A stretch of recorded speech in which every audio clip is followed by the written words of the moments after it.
क्या आप जानते हैं, जिस जगह के लिए आप अपनी मेहनत की कमाई से भुगतान कर रहे हैं, वह शायद वैसी नहीं होती जैसी आप सोचते हैं। चलिए इसे समझते हैं। इस भ्रम को पूरी तरह समझने के लिए पहले जान लेते हैं कि भारत में रियल एस्टेट में आमतौर पर उपयोग होने वाले एरिया टर्म्स क्या होते हैं। RERA carpet area. बहुत कम लोग जानते हैं कि रेरा एक्ट के अनुसार अब बिल्डर को अपने घर रेरा कारपेट एरिया के आधार पर ही बेचने होते हैं। RERA carpet area. यह एरिया अंदर की दीवार से दीवार के बीच की जगह और अंदर की दीवारों की मोटाई को शामिल करता है, लेकिन बालकनी या टेरेस को नहीं। इन्हें बिल्डर को अलग से बताना होता है। यह आपके घर की वास्तविक उपयोगी जगह बताता है। एक ही साइज की यूनिट में अधिक बालकनी होने पर रेरा कारपेट एरिया कम हो जाता है। General carpet area. यह वह उपयोगी क्षेत्र है जो बिल्डर आपको देगा, जिसमें अंदर की दीवारों के बीच की जगह और बालकनी या टेरेस भी शामिल होते हैं। Built up area. यह सिर्फ यह बताता है कि आपकी यूनिट कुल कितनी जगह घेरती है। बिल्डर आमतौर पर बिल्ट अप एरिया के आधार पर घर नहीं बेचते। इसमें अंदर बाहर की दीवारें और जनरल कारपेट एरिया शामिल होता है।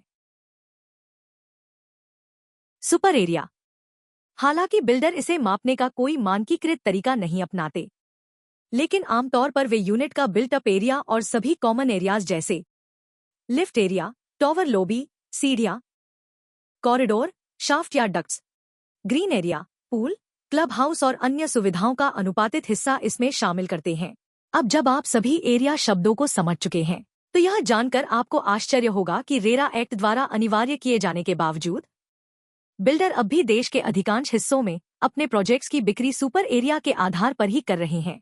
इससे घर खरीदारों के मन में एक बड़ा घर खरीदने का भ्रम पैदा होता है, लेकिन असल में उन्हें बहुत कम नेट यूजेबल एरिया मिलता है, क्योंकि इसमें कॉमन एरियाज का अनुपातित हिस्सा शामिल होता है, जो हर बिल्डर के हिसाब से अलग अलग होता है, क्योंकि कोई मानक तरीका नहीं है।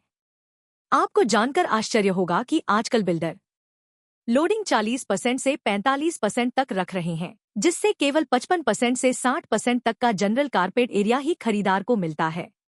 इसलिए किसी भी घर को खरीदने से पहले आपको हमेशा बिल्डर से यह जरूर पूछना चाहिए कि आपको मिलने वाला सटीक कारपेट एरिया कितना है, ताकि आपको यह स्पष्ट समझ में आ सके कि क्या वह यूनिट आपकी जरूरतों को पूरा करेगी या नहीं।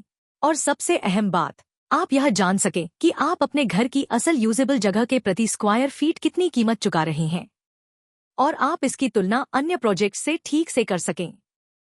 और अधिक जानकारियों के लिए हमारी वेबसाइट पर जरूर जाएं। ऐसे ही कंटेंट के लिए हमें फॉलो करें और इसे दूसरों के साथ शेयर करें।